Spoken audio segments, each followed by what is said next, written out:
আসসালামু আলাইকুম প্রিয় বন্ধুরা, ফেসবুক এবং ইউটিউব থেকে আজকের ভিডিও আপনারা যারা দেখছেন সবাইকে আন্তরিক শুভেচ্ছা এবং ধন্যবাদ। শুরু করতে যাচ্ছে আমাদের আজকের লেসন। বিগত সালে যে বিভিন্ন ধরনের চাকরির পরীক্ষায় যে গুরুত্বপূর্ণ কিছু প্রশ্ন পার্টস অফ স্পিচের উপরে ভিত্তি করে এসেছিল সেগুলোর গ্রামার পয়েন্ট আমরা আলোচনা করব আজকের ভিডিওতে।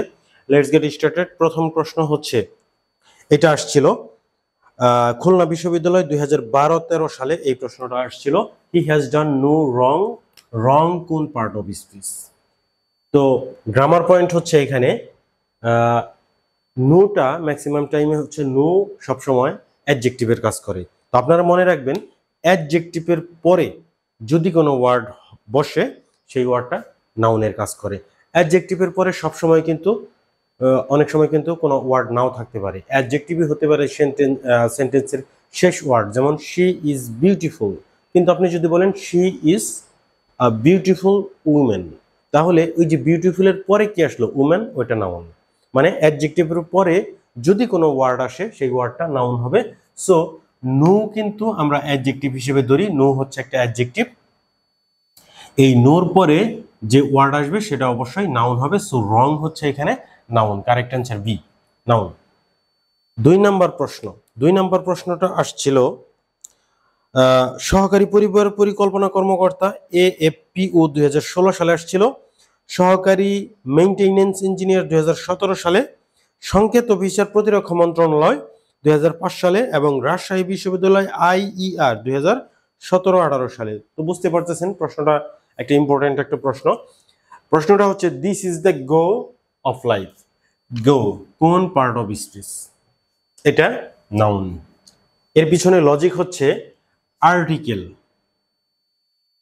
আর্টিকেল প্লাস নাউন প্লাস আপনার হচ্ছে ভার্ব, অ্যাডভার্ব, প্রিপোজিশন এবং কনজাংশন। এখন এখানে গ্রামার পয়েন্টটা হচ্ছে, যদি দেখেন কোনো জায়গায় সামনে আর্টিকেল আছে এবং পেছনে ভার্ব, অ্যাডভার্ব, প্রিপোজিশন, কনজাংশন, এই চারটার যে কোনো একটা আছে, তাহলে এই মাঝখানের জায়গাটাতে যে ওয়ার্ড হবে, যে ওয়ার্ড আছে সেটা অবশ্যই একটা নাউন হবে। তার মানে কি, article plus noun plus verb, adverb, preposition, conjunction, এই চারটা আপনারা মনে রাখবেন। ভার্ব, অ্যাডভার্ব, প্রিপোজিশন, কনজাংশন, সামনে থাকবে আর্টিকেল, মাঝখানে যে ওয়ার্ড সেটা হচ্ছে নাউন। তাহলে এইখানে দেখেন, this is the go of life, এখানে দ্য হচ্ছে একটা আর্টিকেল আর অফ হচ্ছে একটা প্রিপোজিশন। এই যে এখানে তো প্রিপোজিশন আছে, তার মানে মাঝখানের যে ওয়ার্ডটা গো, এইটা আপাতত মনে হচ্ছে যে ভার্ব, গো, যাওয়া, কিন্তু আসলে এইটা নাউন। Correct answer. 3 নম্বর প্রশ্ন। তো এই ধরনের সিচুয়েশন, এই সিচুয়েশনটা কিন্তু আপনারা মানে হচ্ছে প্রচুর পাবেন সামনে। এখন থেকে, এর আগে তো জানতেন না মনে হয়, কিন্তু এখন যে এই যে জানলেন, এখন দেখবেন যখনই এই ধরনের সিচুয়েশন আসবে আপনার নজরে কিন্তু ধরা পড়বে যে হ্যাঁ, এটা এই রুলসের সাথে মিলছে। তো আপনি দেখবেন যে প্রচুর এই ধরনের প্রশ্ন কিন্তু থাকবে পরীক্ষায়। 3 নম্বর প্রশ্ন হচ্ছে, 3 নম্বর প্রশ্ন আসছিল, সহকারী শিক্ষক 2013 সালে। 3 নম্বর প্রশ্ন আসছিল, he kept the first for a week. এইখানে দেখেন উপরের রুলসটা কিন্তু মিলে, আর্টিকেল আর শেষে হচ্ছে প্রিপোজিশন, তাহলে মাঝখানে কি এটা? অবশ্যই নাউন, ফার্স্ট। এখন 4 নম্বর প্রশ্ন। এই প্রশ্নটা আসছিল রাজশাহী বিশ্ববিদ্যালয় 2009-10 সালে। 4 নম্বর প্রশ্নটা আসছিল, what is the deep of the canal? এই ডিপের আপনার হচ্ছে এইখানে কোনটা সঠিক উত্তর হবে নিচের চারটা থেকে? অবশ্যই এইখানে একটা নাউনকে নির্বাচন করতে হবে আমাদেরকে, কারণ এইখানে আর্টিকেল, এইখানে প্রিপোজিশন, মাঝখানে একটা নাউন আসবে। নিচের চারটার মধ্যে হচ্ছে ডিপেস্ট, ডিপার, ডেপথ এবং ডেপথ। এই ডেপথ হচ্ছে গভীরতা, এটা হচ্ছে নাউন, ডেপথ। টিএইচ যুক্ত ওয়ার্ডগুলা শেষে টিএইচ থাকলে সেটা কিন্তু নাউন হয়। ডেপথ হচ্ছে একটা নাউন। সো মাঝখানে আমরা এই ডিপের জায়গায় আমাদেরকে ডেপথ ইউজ করতে হবে।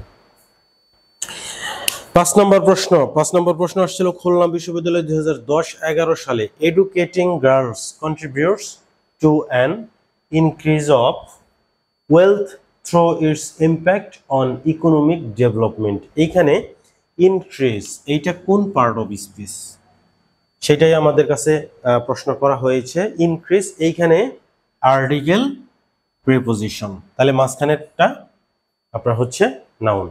Correct answer C, noun.